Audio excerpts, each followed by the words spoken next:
الحمد لله نحمده ونستعينه ونستغفره ونؤمن به ونتوكل عليه ونعوذ بالله من شرور أنفسنا ومن سيئات أعمالنا. من يهده الله فلا مضل له ومن يضلله فلا هادي له، ونشهد أن لا إله إلا الله وحده لا شريك له، ونشهد أن سيدنا ومولانا محمدا عبده ورسوله أرسله بالحق بشيرا ونذيرا. من يطع الله ورسوله فقد رشد، ومن يعصهما فإنه لا يضر إلا نفسه ولا يضر الله شيئا. قال الله تعالى في القرآن الكريم والفرقان الحميد: أعوذ بالله من الشيطان الرجيم. بسم الله الرحمن الرحيم. يا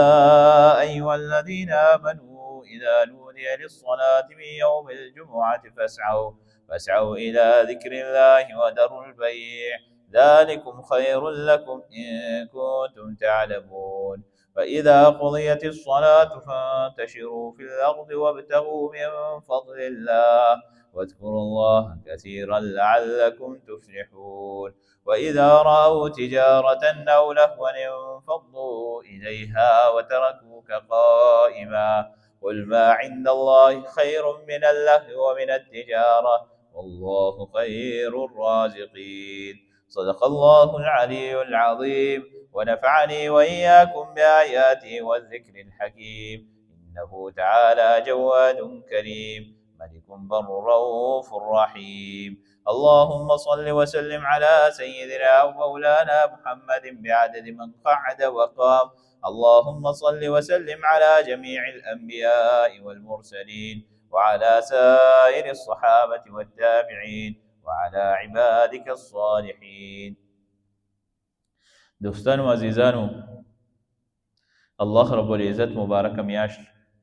رجب میاشت راوستی ده. په دې رجب میاشت کې چې څوره هم انسان د رب العالمین عبادت کوي، دوره هم د الله رب العزت د نزدېکت سبب جوړي. حدیث شریف کې راځي چې نبی کریم صلی الله علیه وسلم په د رجب په میاشت کې او د شعبان په میاشت کې دعا وغوښته: اللهم بارک لنا رجب وشعبان وبلغنا رمضان. چې پروردګاره مونږ ته د رجب او د شعبان میاشت مبارک کی او رمضان میاشت ته مورسه او عبادات د بارا الله رب العزت دا مبارک میاشت د مسلمانانو یو سیزن اخی، د مسلمانانو سیزن دی چې په دغه وخت کې انسان او مسلمان د رب العالمین په دربار کې چې سوره هم خپل فریاد کوي، سوره هم د رب العالمین په دربار کې د خپل مینت او زاری کوي، دوره د انسان کامیاب. حدیث شریف کې راځي نبی کریم صلی الله علیه وسلم چې کله به هم رجب میاشت رااله، رجب میاشت کې به زیات تر دعاګانې وغوښتې، نفلونه به اهتمام به ډېر زیات کول. شعبان میاشت به رااله، په دې کې به اکثریت روجې به د شعبان میاشت به نیولې. بیا دې نه بعد چې کله د رمضان المبارک میاشت رااله، رمضان المبارک میاشت کې به د رب العالمین ته به فریادونه کول: پروردګاره زما په امت په حال باندې رحم وکړي. د امت لپاره یې جړاګانې کړي. نن امت چې بچته د پیغمبر علیه الصلاۃ والسلام د دعاګانو د وجې بچته. څنګه روزانه چې تاسو په درس کې اورئ په قوم باندې عذاب راځي د بدعملۍ د وجې، په قوم کې نن سبا بدعملي شته. په قوم باندې عذاب را په یو قوم باندې پیغمبر ورته راغی، عذاب پرې راځي د سودخورۍ د لاسه. په یو قوم باندې عذاب راځي په ناپ تول کې د کمی د لاسه. په یو قوم باندې عذاب راځي د زکات د نه ورکولو د لاسه. په یو قوم باندې عذاب ورځي د عشر د نه ورکولو د لاسه. په یو قوم باندې عذاب راځي د پیغمبر د خبرې ته توجه نه ورکولو د لاسه. د ټولې خامۍ نن سبا په دې امت کې موجود دي. او زار شم د جناب محمد رسول الله صلی الله علیه وسلم د صورت او د سیرت نه چې نبی علیه الصلاۃ والسلام د الله رب العزت په دربار کې ډېرې منت او زارۍ کړې. الله رب العزت ورته فرمایلي چې ستا امت په زه په یو ځل چرې هم نه ختموم. او جناب محمد رسول الله صلی الله علیه وسلم چې د امت لپاره جړاګانې کړې دي، د امت لپاره دعاګانې وغوښتې. حدیث شریف کې راځي چې د جمعې ورځ راځي، څوک چې د جمعې په ورځ باندې یو پیر جناب محمد رسول الله صلی الله علیه وسلم پسې درود شریف ووایي او ویې بخي هغه په روح ورته وبخي، الله رب العزت اتیا رحمتونه متوجه شي هغه انسان. او چې څوک اتیا پیرې درود شریف د جناب محمد رسول الله صلی الله علیه وسلم دپاره وایي، وي د هغه انسان کفا یکفیک چې الله رب العزت دپاره کافي شي، شافي شي، د هغه دپاره د ټولو کارونو رب خاصم الله رب العزت ته مربي شي، دا ټول کارونه ورته رب العالمین سره کوي. او که تاسو دا خیال مو کې وي او دا په ذهن کې وي چې زمونږ کارونه په خپله مونږ کوو، که مونږ یو په دنیا کې نو زمونږ کارونه به کېږي. حضرت علی رضی الله عنه داماد رسول دی، هغه څه فرمایي هغه هم لږ واورئ او وایي عرفت ربي بلیلة القضاء، چې ما خپل رب العالمین د څه نه وپېژنده چې کله شپه تېره شوه، عرفت ربي بلیلة القضاء، چې ما خپل رب العالمین د دې نه وپېژنده چې کله شپه به تېره شوه. ما به د شپې نه منصوبه جوړه کړه چې سبا که خیري به دا کار کوم، دا کار کوم، دا کار کوم. زموږ دا سادهګان خلک وایي که خیري ورسره وایه، څه که خیري ورسره وایه، چې که خیري ورسره وایه نو بیا ورته رسي، او که خیري ورسره دې ونه وي نو بیا ورته نه رسي. دا د دې یو هر چا یو خپله نظریه ده، خپله علمیه ده، خپل ذهن دی، خپل سوچ دی.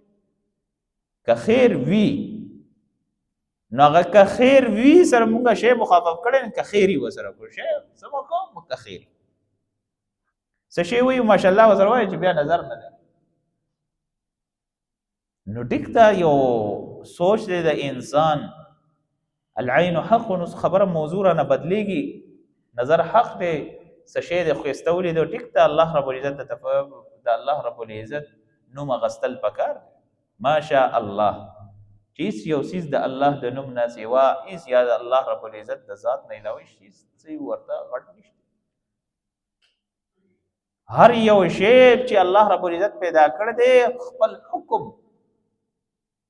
په کن فیکون سره معمولی کن فیکون وي. هر څیز دنیا پیدا شو، ځمکې اسمانونه هر شی پیدا شو. د دنیا ته خو د ماشي د وزر د برابر امت نه دي کتلي، د هغې په حیثیت ورته هم نه دي کتلي. نن سبا انسان سره ښکلې ګاډۍ راشي سلام به د باندې هم نه کوي، کور ورسره راشي پیژني به دې هم نه، دولت ورسره راشي د هغې په نشه کې پره بیا هم که دې پیژني. یعنې زه تاسو له ګارنټي در کوم ښه ته پته ده چې هر یو سړی نن سبا خوار دی، ذلیله دی، ښه سرګردانه دی، په بینک باندې په کیستونو ګاډۍ راایستي او ناست به یې ورته چې ته ورته سلام وکړې مخ به ته نه واړې، ته هسې نه ما ووایي چې ما راوخېږه راسه. ډېر مې لیدلي کتلي خلک راته ورته ګیله وکړي، یاره استاد جي دی داسې کار کوي، جومات ته سره مونږ رشقو ته ولاړ یو، چېرته دا نه وایي چې راشه راوخېږه راته، دا تکلیف نه کوي، چا سره خیر ښېګړ نه کوي، هسې نه مصیبت راته جوړ شي، هسې نه څوک را سره جنګ جګړه وکړي، هسې نه زمونږ پرسنل څه داسې څه انکوایري شروع کړي یا ما پسې شات ونه لګي. هر سړی نن سبا په دې باندې ویېري. د خبرې مطلب مقصد او غرض غایه مې دا ده چې الله رب العزت انسان پیدا کړی دی دپاره دی چې دی به زما اطاعت کوي، او که اطاعت نه کې. پرون په درس کې دوه خبرې شوي دي، یو د مؤمنینو باره کې، یو د منافقینو باره کې. د منافقینو کرتوتونه هم بیان کړل، یأمرون بالمنکر وینهون عن المعروف، چې د منکراتو د ګناهونو خلکو ته وایي. لکه څنګه نن سبا زمانه روانه ده، که چېرته چاته وایي راځئ چې ځو جومات ته مونځ کېږي، بیان کېږي، درس کېږي، دا کېږي، راځئ چې ځو نه ځي درس. او یأمرون بالمنکر، چې ورته یې راځه پلانکي ځای ته ښه ښکلې ځو، فلم ګورو، دا ګورو، دا کوو، دا کوو، مووي راغلی، دا شی راغلی، دا شی راغلی، پلانکي ځای کې پروګرام دی، هلته کې دا پروګرام چلېږي، دا شی چلېږي، بلکل درسره تیاري. یأمرون بالمنکر، منافق سړي علامت دا دی چې دی به د بل ته ترغیب ورکوي، د ګناه ترغیب ورکوي. وینهون عن المعروف، د نیک کارونه نه به دې منې کوي. که څوک جومات ته ځي مړه ته خو سم صوفي شوی یې، ته څه چل کې یاره، د دوره سوچه سوپیتو هم خوند نه کوي کنه کله نه کله خو پکې ټنګ ټکور هم مزه کوي کنه رباب له پکې ټنګ ورکوي الله رب العزت بیا څه فرمایي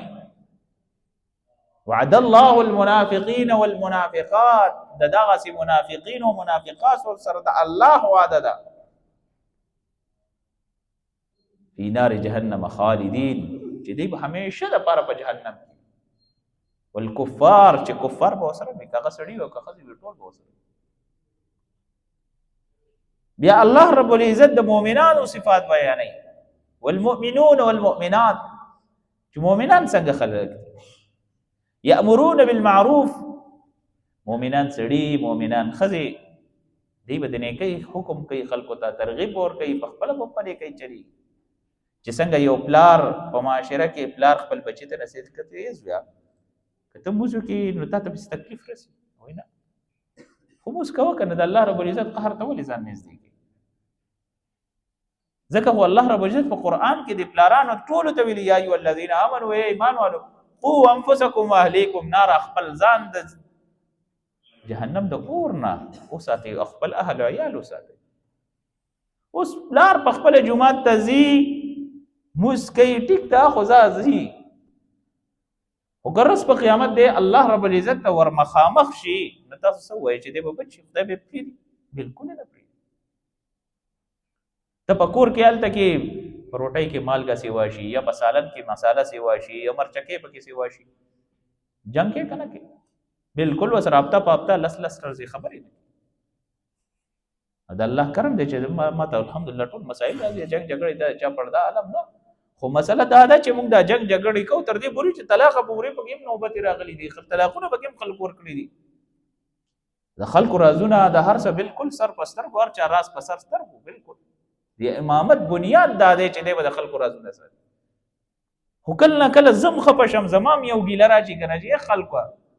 تاسو په کورونو کې پروټي او په سالن په سر باندې جګړې کوي او په مالګي او په مرچکی باندې جګړې کوي چرته د الله او د الله د رسول لپاره چرته جګړه کړي چې د موز ولې نه کوي د تلاوت ولې نه کوي دی بچی ته د موز ولې نه وای دا بچی ته ترغیب ولې نه ورکي چې سبا له جهنم کې سوځي نو ستا بچي به سوځي خپل اولاد لپاره سوچ نه کوي دوستانو عزیزانو عرض مې دا کولو نن مسلمان ځان کامل او کمل کړی دی ځان د دې خبرې دلاسه ځان ته ورکوي چې بس زه موږ کوم دا زما د پر پوره دین دی زه پابندۍ سره جمعات ته ځم خپلې بډې مې والي او په ړومبي صاحب کې ولاړ یم دا غټ بس سوچه مسلمان یم سوچه مؤمن یم بالکل نه ده غلطه یې مسلمان هغه کامل مؤمن مسلمان دی چې ستا د خولې نه ستا د ژبې نه ستا د لاس نه بل مسلمان محفوظ دی که په لاره تېرېږې نو اوبه به درته راپرېږدي ټوله لاره به یې درته لړوي که چېرته کښېنې پاسې نو هغه ځای به یې درته داسې روان او ویجاړ کړی چې هلته کې کښېنېستې پاسېدی که چا سره غم ښادي کې نو په هغه غم ښادۍ کې ورورولۍ کې عزیزولۍ کې د هغه ته داسې یو دیوال ودرولو چې چا سره ملاوېدل که ناستل پاسېدل نو هغه سره مخ نشي ملاو او که چا سره لین دین کې نو په هغه لین دین کې به تا نه مخکې شي داسې لین دین به سره هغو ډیل کې چې تا به په ځای باندې پرېږدي دا نن سبا جنګ جګړې ولې راځي حدیث شریف کې راځي نبی کریم صلی الله علیه وسلم فرمایلی دي چې د یو انسان په یو ځای کې د بیې دپاره کار شروع کې څه شی علي ځمکه علي ګاډی علي کور علي تر هغې پورې د بل کس نه راځي تر څو پورې د دې دواړو یا خبره جوړه شوې نه ده یا ختمه شوې نه ده لاړ شئ بارګینونو ته ګاډي ولا 14 لکه 13 لکه یا په 20 لکه کم ګاډي په 20 لکه باندې یو سړی ارزان ګاډي خرڅوي 30 لکه ګاډي خپل وته زمانه 50 زمانه 25 ولا نو ته به خراب کړه خراب دا شرعي قانون نه کنه د قانون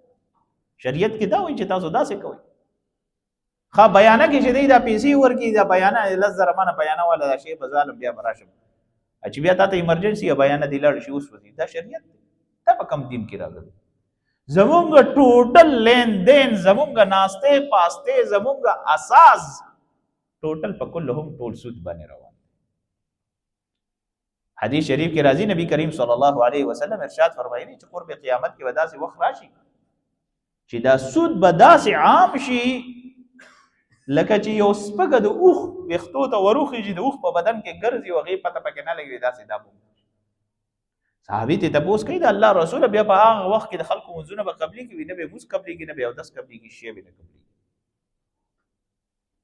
نبی کریم صلی الله علیه وسلم نه د صحابي بیا تپوس کوي د الله رسوله که وباسو د دې آسان حل لا دی چې څه معاملات کې د نبی کریم صلی الله علیه وسلم څه فرمایي اطیعوا الله واطیعوا الرسول، چې څه د الله رب العزت حکم دی دغه د رسول څه اطاعت دی پکې بس چلیږي بس کامیاب دی. ګینه غر کې کیسه روانه ده خرابه ده ډېره لرې پورې تللې ده. ګینه آسان مثال یې درته درکوم، روژه راشي ته ګوره هر شی به د اسمان ته وخېږي، لکه څنګه په کرونا کې ماسکونه وو که نه ماسک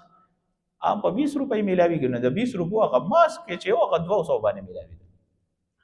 او بیا یې څه چل کولو پته درته شته؟ څوک به د پلازو چتونو ته ختله، څوک به کوټو ته ختله، څوک به یو ځای ته ختله او بیا یې څه چل کړو بانکونه یې وي چې خدای پاک عذاب راغلی. دا بیا په دې بانکونو منګونو باندې عذاب نه لر کېږي تر څو پورې ځان باندې حساب کړی. وحده لا شریک چې انسان ته ډیل ورکوي مسلمان ته ورکوي، الله رب العزت ته فرمایي مبارکه میاشت د باندې مې راوسته، د نیکو سیزن مې د باندې راوستو، په دې نیکو په سیزن کې داسې مه کوئ چې په ځان باندې حرام خوري سیوا کوي، سود خوري سیوا کوي. اگر یو کس لګیا او بل ځای ته نو ځان ته کې ولاړو زما خو پرسه کې کاري نو غوږ مې ایښو یاره جي هلته کې مې څه ځای خرڅ کړو ډېر تاوان پکې راته میلاو شو، خو اوس ښه ده هغه ګټه راته سر شو. ما یا څنګه او ورته وایي څنګه اوس زما ورته شاته اوس زه هر څه اورم ویره هغه ځای کې مې پلاټ خرڅ کړه 3 لک روپۍ مې ارزان خرڅ کړه او بیا مې پیسې په بینک کې کېښودې او داسې وي میاشت په میاشت راله لاک ګټه راځي سود راله راځي، خو دا ده چې بس ښه وشو چې هغه کال کې راته به هغه کم تاوان وه به راسره. لکه اوس دا سړی دې تیارې ته ناست دی چې دته میاشت په میاشت لاک د پاسه سود راځي دی په هغه سود باندې خوشحال دی. وحده لا شریک څه فرمایي چې کم سړی سود اخلي د رب العالمین د طرفه ورته اعلان جنگ دی او ما تا به ښه ښکلې په خوشحالۍ باندې حرامې پیسې به راجمع کړو ښې ډېرې به راجمع کړو، که هغه په کمیشن وي که به هغه پسې ورته په یو څه وي که په پرسنټیج وي که د بل نه په مرۍ تاولو وي که لاس کټ کولو باندې وي کار څه وي څه چل به پرې کړو ښه ښکلې عمرې ټکټ به پرې والوځل چې ته به پرې لاړ شو عمرې له به پرې لاړ شو حج له به پرې لاړ شو. ای خلقه واورئ نبی کریم صلی الله علیه وسلم ارشاد مبارک دی چې کم سړی په حرامو پیسو باندې بیت الله شریف ته ځي، بیت الله پاک ځای دی، هغه ځای کې 2 قسمه فرشتې ولاړې دي، یوه فرشته په خلکو باندې دعا سلام وایي بشرط دی چې مال دی حلال وي، دویم هغه فرشتې ولاړ وي که مال دی حرام وي لعنت ته باندې وي که خدای خو دې تباه و برباد کا چې څنګه ته د الله رب العزت کور ته راغلی او د الله رب العزت کور دې پلي. تاسو به لیدلي په دې ټیک ټاک باندې دا ټول خلک راځي او څوک پکې ویډیوګانې جوړوي، څوک پکې موویګانې جوړوي، څوک پکې څه کوي، طواف ته پاتې نه دی، حتیم ته پاتې نه دی، مقام ابراهیم ته پاتې نه دی، مینا عرفات مزدلفه یو ځای ته پاتې نه دی، په هر ځای کې بس ورته ویډیوګانې جوړوي، شارټ ویډیوګانې جوړوي، ریلز جوړوي، هر شی جوړوي او اپلوډ کوي. عبادت څه شو، دعا څه شوه، ذکر اذکار څه شو، رب العالمین سره راز و نیاز څه شو، هغه څه شو، هغه د ټول عبادت څه شو. الله دې معافي وکړي نن سبا ریا دومره زیاته شوې ده او بیا چې د حج نه راشي او تا ولا بیا مبارکۍ له الله نړۍ اوه ایا دې ورته بیا حاجي صاحبونه یو دا خو دې بیا ځان ته کار وکتل خو حج هم دې دپاره کوي چې ماته خلک حاجي صاحب وایي اجي بیا راځي نو دومره پریري او دومره ستارې او دومره میلونه د کجورو هغه پاڼې پته نشي چې څه به ورپسې ځونډۍ او کم القابات ورپسې تړي. دوستانو عزیزانو عرض مې دا کولو د الله رب العزت د عبادت نه ټوکې مه جوړوئ. رب العالمین عبادت درته باندې ایښی دی، د عبادت کول په تاسو باندې د رب العالمین د طرفه فرض دي. هر څه په توبې سره معاف کېږي او که چېرې مونځ دې پاتې کو، روژه دې پاتې کړه، په توبې سره نه معاف کېږي، د دې به قضا راګرځئ. او کم دا ځان نه چې صحیح ورته حدیثونه مدیثونه جوړي او وایي چې په 2 رکعاتو باندې قضا عمرې راګرځي دا ګوره ټول غپ ته دروغ دي. ګوره یو حدیث داسې نشته چې نبی علیہ السلام فرمایلی چې 2 رکعات موضوع کا قضا عمرې پکې راګرځي. معراج په شپه یادې، کله د شو قدر شپه یادې، کله د ليله القدر شپه یادې. بس د ځان نه بغتې ولې مجموع احادیث 60 लाख احادیث دي. په 60 लाख احادیثو کې یو حدیث هم داسې نشته چې په 2 رکعاتو باندې قضا عمرې راګرځي. ټول خلک په دوکه باندې هغه کړي نو یو کلیپ سړی را دغه کوي او ما پسې را لیکي نو زه پریشانه کړم. خدای پاک دا لاسک خلک یا خو پوهېږي نه یا ما پریشانه کوي. دوستانو عزیزانو عرض مې دا کولو چې الله رب العزت انسان ته عقل ورکړی دی، سمجھ ورکړی. که مستزي څوک ورته څېره واچوي چې واپس راځي فریضه ده نو بیا ولې چې د عمرې نه راځي او د حج نه راځي ولې ورته خلک په استقبال کې ودرېږي او دا کوي؟ دا خو د الله رب العزت عبادت نه راغی بس ټیک ده راغې مبارکې ورکا د دعا وته ووایا. څه دعا د الله رب العزت په دربار کې حاجي کوي یا د عمرې نه څوک راشي خدای پاک یې قبلوي. او که چېرې ته لاړ شي یا سم یو رسمي یو خیرات یو لوی پروګرام او هغه پروګرام په سلسله کې کتل ته کې حاضر نشو خیري بیا خو سره ټول عمر د سره نه لګي او بدل په سالي بیا چې ته لاړ شي او بیا راشي چې تعالی رانه شي الله بیا زړه یخیږي کې بیا زړه الله رب العزت موږ تاسو له دې باندې عمل کولو توفیق. واخر دعوانا الحمد لله.